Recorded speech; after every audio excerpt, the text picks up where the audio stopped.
Toadstool has 52,500 health. To put that into perspective, that's equal to more than 13 Deerclopses. If you had an infinite amount of spears and just held down the attack button, it would take almost 2 entire game days to do that much damage. To make matters worse, Toadstool has a move that increases his speed, damage, attack frequency, and most importantly, his effective HP, and he does this move every 45 seconds. Just one Spore Cap gives Toadstool 20% armor. With all 8 of them up, Toadstool's defenses get so high that he effectively has over 250,000 HP.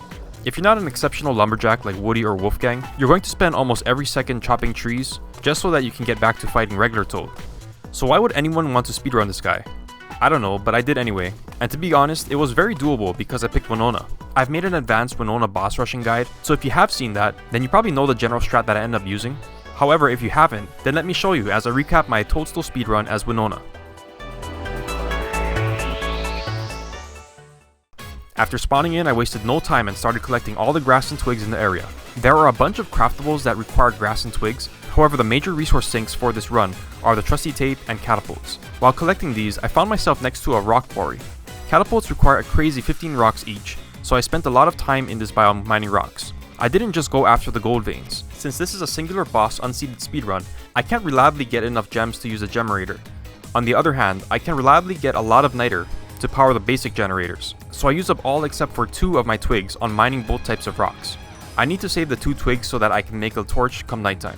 Once I use up all my pickaxes, I exited the quarry and continued to pick grass and twigs like crazy. While doing this, I ended up next to a spider quarry. Unfortunately, I'm dumb, and at this point wasn't even thinking about the 7 silk I'd need to acquire in order to make the trusty tape. So I just continued on my way collecting grass and twigs. After collecting a bunch of the stuff, and mining more rocks, I set up a science machine next to the touchstone. After hammering all the pig heads, I made the backpack and the shovel, pre-crafted an alk, and got the rest of the minerals I'd need for the mosaic biome.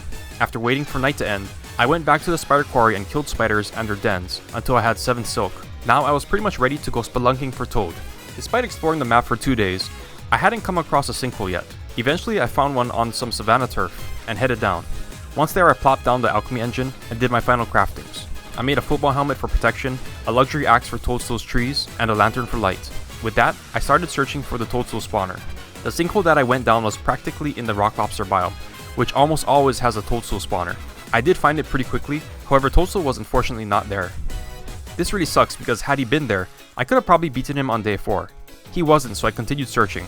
Past the rock lobster biome, I found the muddy biome, which usually contains a Toadstool spawner. I ignored the mixed mushroomy biome because there's pretty much no chance of Toadstool being there. Before I could find the muddy biome spawner, I found the green mushroom forest, which is another biome that Toadstool is often at. Fortunately, this is where he was. Unfortunately, this was a bad arena. Usually, I like to set up around the pond that is closest to the center of Toadstool's arena.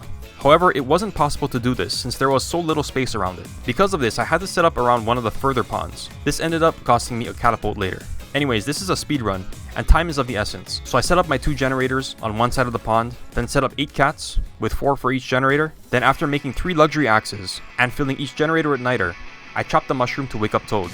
If you've seen my S tier Winona guide, then you know that the most important part of the Toadstool fight is positioning.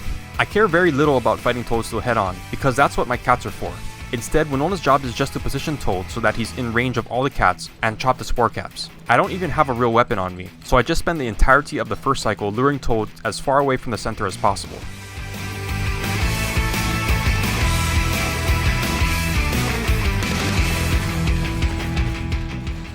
After 45 seconds are up, Toadstool will walk back to the center. At this time, I run back to him and start hacking away, since he will ignore you while he's doing this.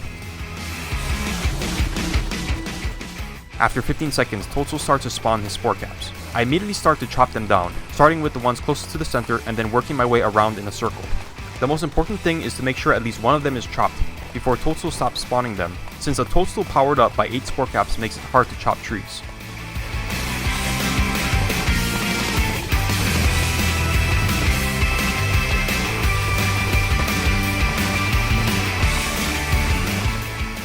These are basic generators instead of generators, so they run out pretty quickly.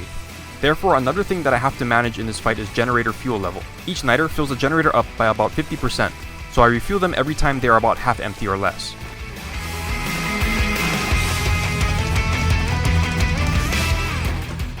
Remember when I said it was bad that I had set up the fight around the furthest pond? Well, this is why. It forces me to place the second generator pretty close to the pond, so there's a chance the Toadstool destroys some of my cats if a spore cap pops up underneath them. One catapult down is not too bad, but any more and there might be problems. Like I said, this fight is all about positioning Toadstool. I adjust for this mistake by keeping Toadstool on the other side of the pond opposite my cats for the rest of the fight. One last thing to note is that positioning is so important that it takes priority over chopping down every tree. If there are 4 or less trees up, but they're in a spot where Toadstool will end up near your cats if I chop them, it's better to just wait until Toadstool starts to walk back and then chop them down. Even if he has some armor, 7 catapults doing 34 damage per hit is almost like hitting Toadstool non-stop with a tentacle spike.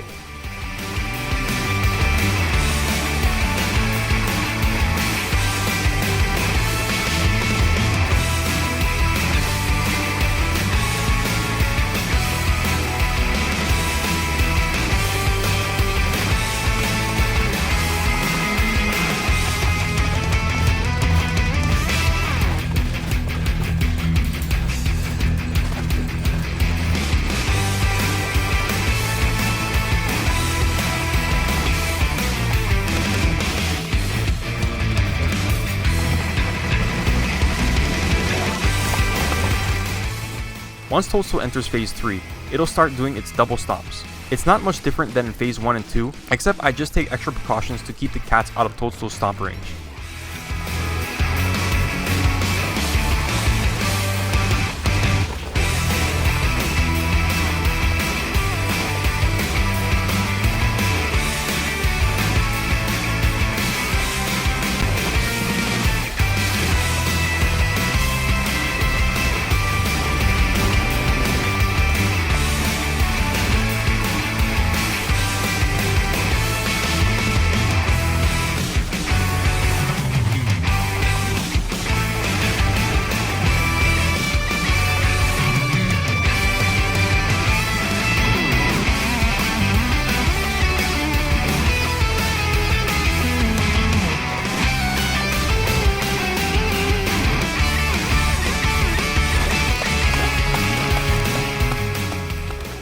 Since I lost the catapult and didn't really have a weapon, Toadstool dies after 12 minutes. So yeah, that's my Winona Toadstool speedrun.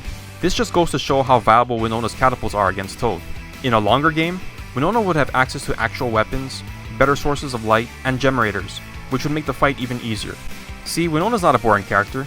With the right strategy, she can do some pretty cool stuff, really early, and in a unique way. Anyways, that's the end of the video.